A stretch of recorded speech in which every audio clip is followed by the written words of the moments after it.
that have been expected to fend for themselves without their abductors' help. Many describe this country as a police state. By this, they mean that everything and everyone is policed.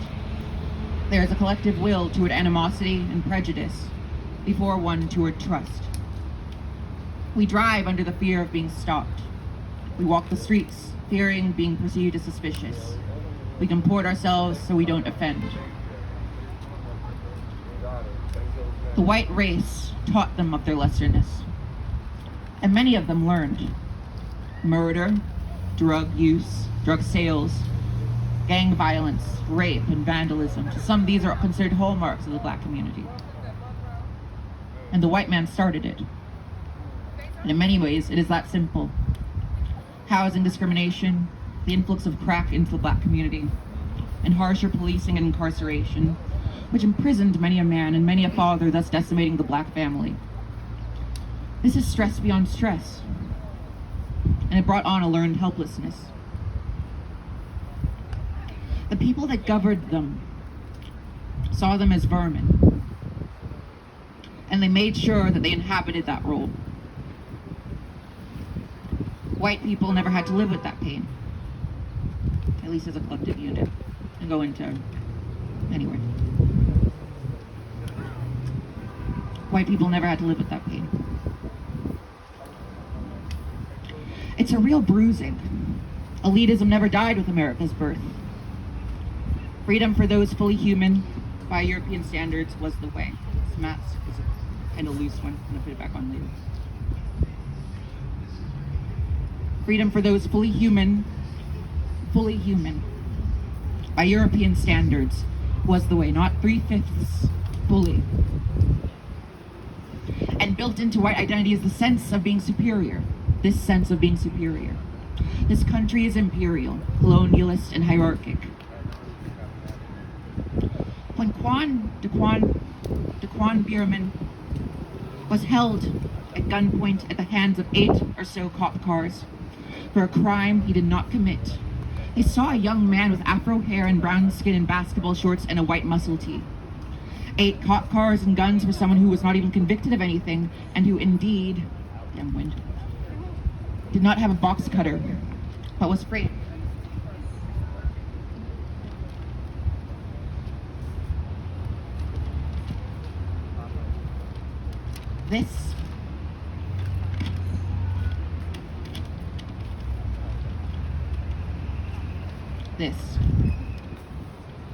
This is legally sponsored lawlessness, what happened to Daquan.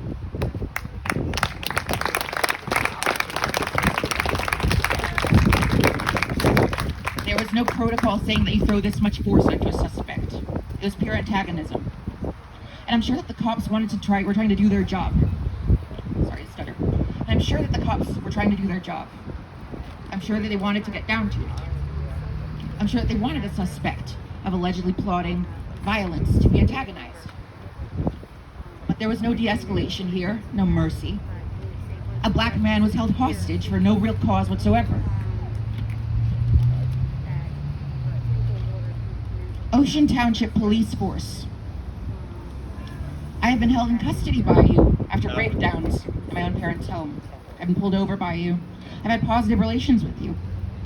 But in a town in which people claim that you are the best, whatever that means, that you stop crime and get down to things,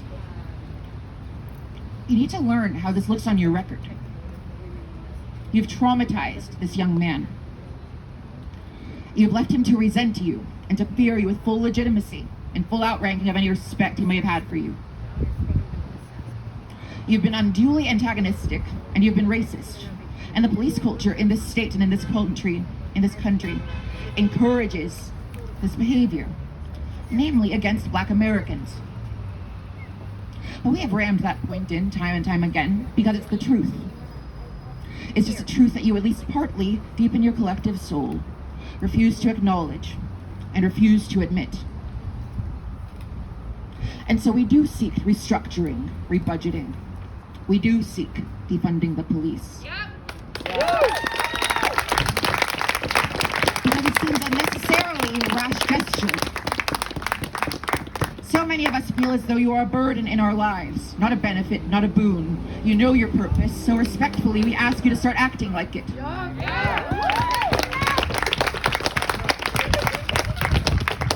What frustrates me so much is how much you get in your own way, and how much you destroy the public's trust in you. You'll have so much power. Is anyone recording this? I hope so. Okay, good. You'll have so much power. There's supposed to be an innocence before proof of guilt, but long before any trial you can unleash violence on them just for suspecting or assuming that they are guilty of a crime. Some deserve it, I'm sure, but so many have just been disturbed by you. You see vileness in the Black community and see yourselves as their victims. This is more of why so many, namely of the young, have turned away from you. 235 Black people were killed at the hands of police last year. All of them, regardless of what brought it on, all of the police officers, regardless of what brought it on, failed to de-escalate and failed to maintain the sacredness of innocent until proven guilty. There was no opportunity of justice for these people until after their deaths. In New Jersey, we are no stranger to the police's undue arms. In Millville, New Jersey, Millville, a nice town like Millville, Black people there are 6 times as likely to be subject to force as white people. The number climbs to 10 in South Orange and 22 in Lakewood.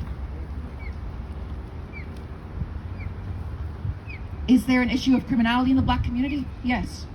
Yes, there is. Well, I think it's greater in the Black community, but that's another story.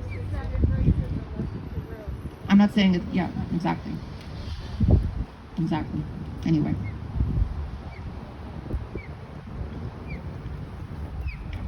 And you have not abated it, the criminality. Police officers have not abated the criminality. Be clear on what I'm saying, because I don't want to. The whole point of this is truth. And you know what? There are problems in the Black community. Don't get that twisted. There are. There are also problems in the police force, and they've caused and propagated those problems in the Black community.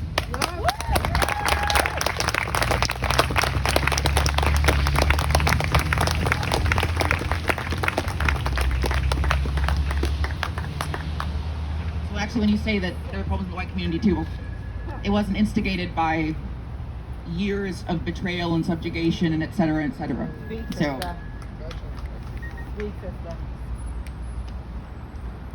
And you have not abated it, and instead you have blood on your hands as a result of using that to justify brutalizing African American citizens. And like I said before, the race that founded this country, from the earliest exploitation of the Black race as their means of labor, are responsible for leaving the Black race in this country to live in an assumed separatism and assumed inferiority and brokenness. You claim to expect us to do better, but become trigger happy when we don't, and at times even when we do. You claim to be on our side, and you patrol us looking for your next intimidation. And for that I cannot stand. It's no wonder that even white people these days hate you, because you've walked proudly with the pomp of thinly concealed resentment, ready to enforce communities you perceive as less than. And those communities are predominantly composed of minorities, namely Hispanics and Blacks, and especially Blacks. Black people, the descendants of your chattel. And in your eyes, still much the same, just degenerated. No longer subservient, never accomplished, impossible to turn white. And you remain mad and ready to destroy them in their brokenness, all the more because brokenness ought to be a vicious circle.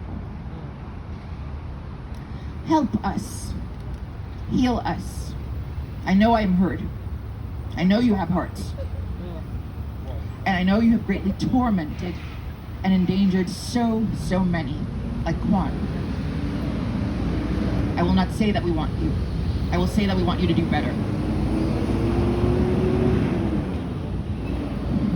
We must get along. And we would like for you not to get in the way. We are people just like you, just as you. And to everyone, you can't erase the scars with a bandage. God is in control. Do better. Yeah.